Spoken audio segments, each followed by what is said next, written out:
ಇನ್ನು ಸಂವಿಧಾನ ಶಿಲ್ಪಿ ಭಾರತ ರತ್ನ ಡಾಕ್ಟರ್ ಬಾಬಾ ಸಾಹೇಬ್ ಅಂಬೇಡ್ಕರ್ ಅವರ ಜನ್ಮ ಜಯಂತಿ ಅಂಗವಾಗಿ ನಮ್ಮ ಭೂಮಿ ನಮ್ಮ ಹಕ್ಕು ಅಭಿಯಾನದಡಿಯಲ್ಲಿ ಜೈ ಭೀಮ್ ರ್ಯಾಲಿಯ ರಥಯಾತ್ರೆಗೆ ಕುಂದಾಪುರದ ಶಾಸ್ತ್ರಿ ವೃತ್ತದಲ್ಲಿ ಚಾಲನೆ ನೀಡಲಾಯಿತು.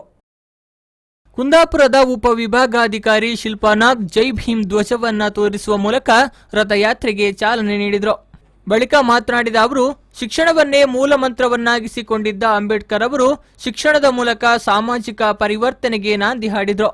ಶಿಕ್ಷಣದ ಮೂಲಕ ಸಮಾಜದಲ್ಲಿರುವ ಅಲ್ಪ ಸ್ವಲ್ಪ ಅಸ್ಪೃಶ್ಯತೆಯನ್ನು ತೊಡೆದು ಹಾಕುವ ಪ್ರಮಾಣ ವಚನವನ್ನ ಸ್ವೀಕರಿಸಬೇಕು. ದಲಿತರ ಸರ್ವತೋಮುಖ ಅಭಿವೃದ್ಧಿಗೆ ಇಲಾಖೆ ಕಂಕಣಬದ್ಧವಾಗಿದೆ ಎಂದು ಹೇಳಿದರು. ಹಾಗೆ ನಮ್ಮ ಬಾಬಾ ಸಾಹೇಬ್ ಅಂಬೇಡ್ಕರ್ ಅವರು ಸಾಮಾಜಿಕ ಏಕತೆಗಾಗಿ ಶ್ರಮಿಸಿದ್ದಾರೆ ಎಂದು ಗೊತ್ತಾಗಲಾರದು. ಯಾವಾಗಲೂ ಶಿಕ್ಷಣವನ್ನೇ ಮೂಲ ಮಂತ್ರ, ಶಿಕ್ಷಣದಿಂದಲೇ ಸಾಮಾಜಿಕ ಪರಿವರ್ತನೆ ಅಂತ ಅವರು ಚಿಂತಿಸ್ತಿದ್ರು. ನಾವು ಈ ದಿನ ಎಲ್ಲರೂ ಪ್ರತಿಜ್ಞೆ ಮಾಡೋಣ, ಅಲ್ಪ ಸ್ವಲ್ಪ ಅಸ್ಪೃಶ್ಯತೆಯಲ್ಲಿ ಸಮಾಜದಲ್ಲಿ ಉಳಿದಿದ್ಯೋ ಅದನ್ನೆಲ್ಲ ಬುಡ ಸಮೇತ ಕಿತ್ತು ಬಿಸಾಕೋಣ. ಹಾಗೆ ಶಿಕ್ಷಣದ ಮೂಲಕ ಶಿಕ್ಷಣವನ್ನೇ ಮೂಲ ಮಂತ್ರ ಮಾಡಿಕೊಂಡು ಒಂದು ಸಾಮಾಜಿಕ ಪರಿವರ್ತನೆಗೆ ಕಾರಣರಾಗೋಣ.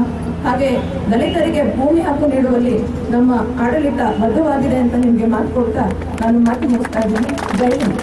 ಇನ್ನು ಪ್ರಾಸ್ತಾವಿಕವಾಗಿ ಮಾತನಾಡಿದ ದಲಿತ ಮುಖಂಡ ಮಂಜುನಾಥ ಗಿಳಿಯಾರ್, ಸಂವಿಧಾನದ ಜೊತೆಗೆ ಭಾಷಾವಾರು ಪ್ರಾಂತ್ಯ ರಚನೆಯಲ್ಲಿ ಅಂಬೇಡ್ಕರ್ ಮಹತ್ತರವಾದ ಪಾತ್ರ ವಹಿಸಿದ್ರು.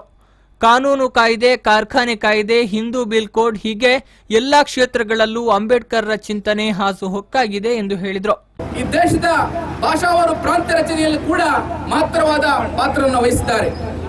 ಇವತ್ತು ಕಾನೂನು ಕಾಯ್ದೆ ಇರಬಹುದು, ಫ್ಯಾಕ್ಟರಿ ಆಕ್ಟ್ ಇರಬಹುದು, ಹಿಂದೂ ಬಿಲ್ ಕೋಡ್ ಇರಬಹುದು, ಬಹುತೇಕ ನಮ್ಮ ಈ ದೇಶದ ಕಾನೂನುಗಳಲ್ಲಿ ಡಾಕ್ಟರ್ ಬಾಬಾ ಸಾಹೇಬ್ ಅಂಬೇಡ್ಕರ್ ಅವರ ಚಿಂತನೆ, ಅವರ ಕಾರ್ಯಯೋಜನೆ ಬಹಳ ಢಾಳಾಗಿ ಕಾಣಿಸ್ತದೆ.